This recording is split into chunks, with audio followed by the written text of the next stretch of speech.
How's it going? So, I want to take you along for the design and manufacture of an art piece. Now this is actually just going to be a miniature. The reason I want to do a miniature is I'm going to save on material and time of manufacture. I'll also be able to learn a whole bunch about the actual design, whether or not I'm happy with how it looks. Now, talking about the actual design and making like a face, this is actually a 3-piece installation. They're massive, they're about 1.6 meters tall, so still shorter than me, but they'll be elevated so they'll look quite large. As a designer, I cannot recommend enough going through the full concept and development phase. Force yourself to do this. I know you'll probably make yourself your first design, draw it or CAD it up, and you'll be like, yes, you've spent 10 hours making this, I'm happy with this. This is perfect, I can't make this better. Don't. Make yourself, do a bunch of sketches, do a bunch of idealization. Doing so, I can promise you, out of all these new designs that you make, I bet you there'll be something in there that you want to incorporate in that first initial design.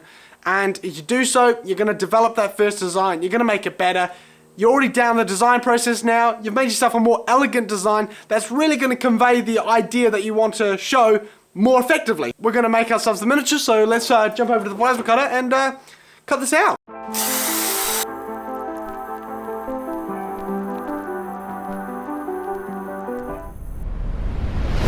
Right, so we've got all the parts cut out now, labelled from 1 to 19. I've got myself my instructions, or at least my PDF of the initial cutouts. They've got the dotted lines from where all the folds will be. I will be scoring everything I mark with a Vivid. That's because I want to fold everything by hand. If I have to start using equipment, it's going to take a very long time to make, as there's 460 folds.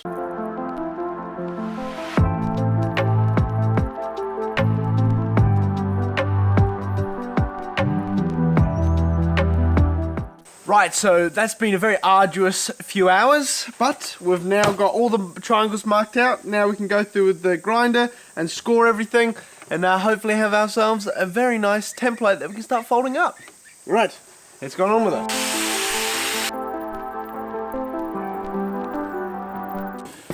Right, just finished scoring them. That took a very long time, but we're all done. I only cut 2 sections off, so pretty proud of myself, to be honest.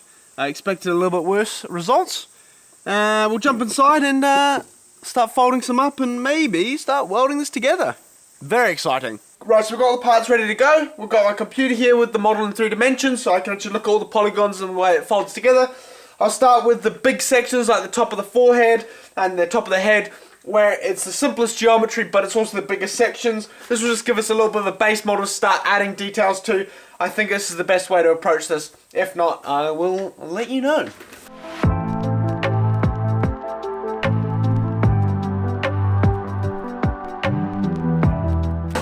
Right, so a lot has happened in the last few days.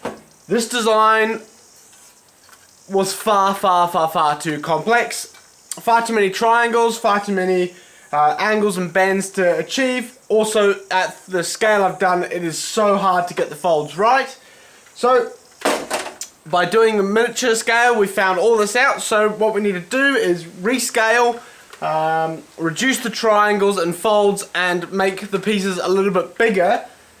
Like each segment all a little bit bigger. So this had a bunch of small parts to make up like the nose, etc. If that was one piece, it was much easier to work with. So what I've done is I've redesigned it all in CAD, repeated everything I've already done, and now that's what our top piece looks like. So it's much larger than what we had before. It is only 100 mils bigger, height-wise, but looking at our smallest triangles, they're just quite workable. Where before we were folding up little pieces like this, which was less than elegant. Right, let's fold this new one up, I guess.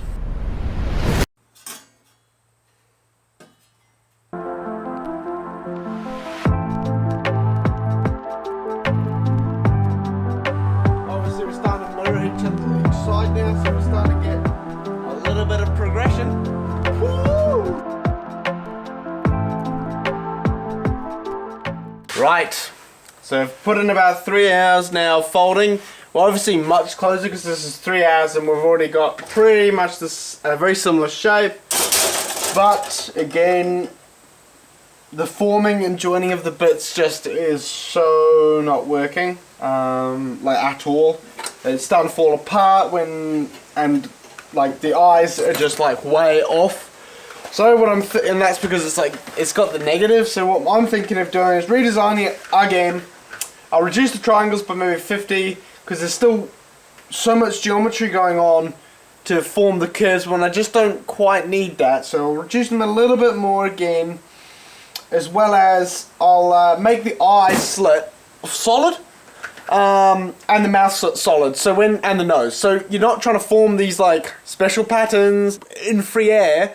It's all links together, which I found was doable, whereas when you've got nothing to base it off, you're just bending and hoping that it fits, and then obviously it doesn't. And this is not the only problem. Like, I had the same problem with the first one. So I don't know how much steel I've got left to, if I can make any more, but yeah, we'll jump onto the computer and recad this up, I guess. Right, you'll probably see me in a few days. Right, so I've hit the drawing board again with the design, but I've had to increase my prototyping speed, so I've done a bit of rapid prototyping with 3D printing, just like this. Now this gives me two benefits. One is I can wake up in the morning, spent 6 hours printing this, but I haven't actually spent 6 hours of my work time. I only spent 20 minutes getting this ready to print, so I haven't really wasted much time.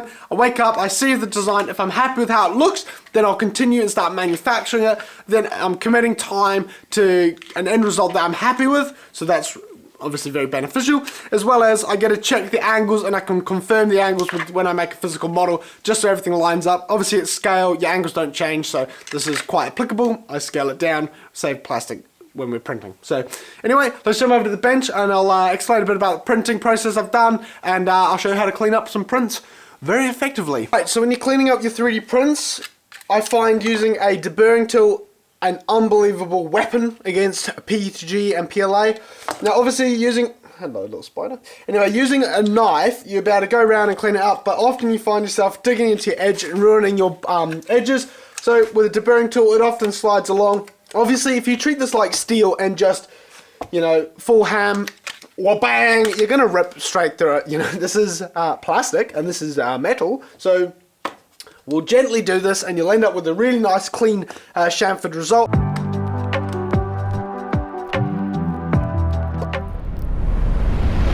Right, so we've got ourselves a fully functional prototype. I know, fantastic. I can't believe I've actually been able to finish one of these. This is the first one of 5 or 6 I've tried, so pretty happy there, to be honest.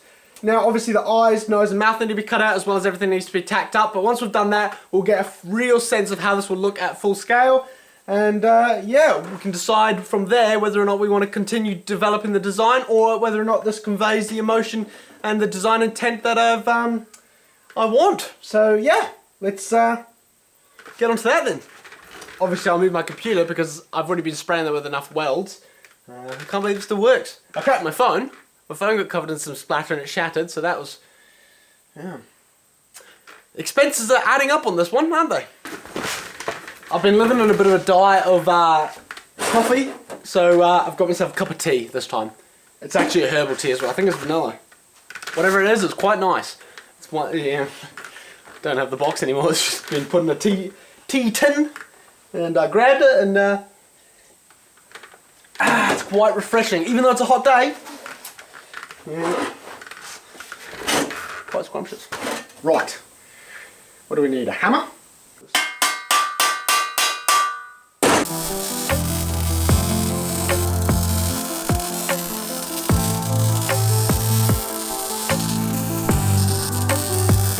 Right, we'll jump outside and clean up with the grinder and then the plasma cutter, just to get those nice cuts.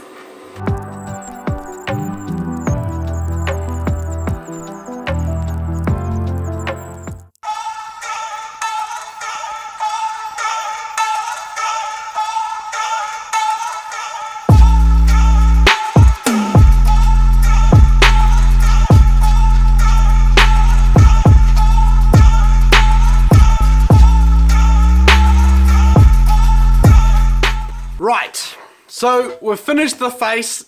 We're at design 7 or mark 7, and I'm pretty happy with this.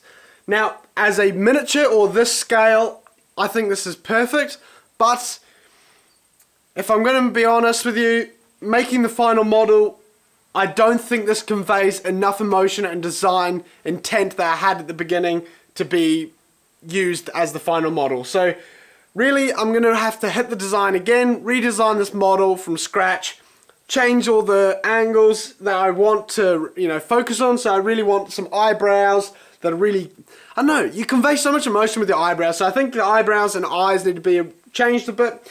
The nose as well, I think the nose and cheekbones are both really, I don't know, show a bit of delicacy as well as convey quite, you know, a humanoid look. So those are the things I'm going to focus on with the next model before we start looking at even making the full-size one.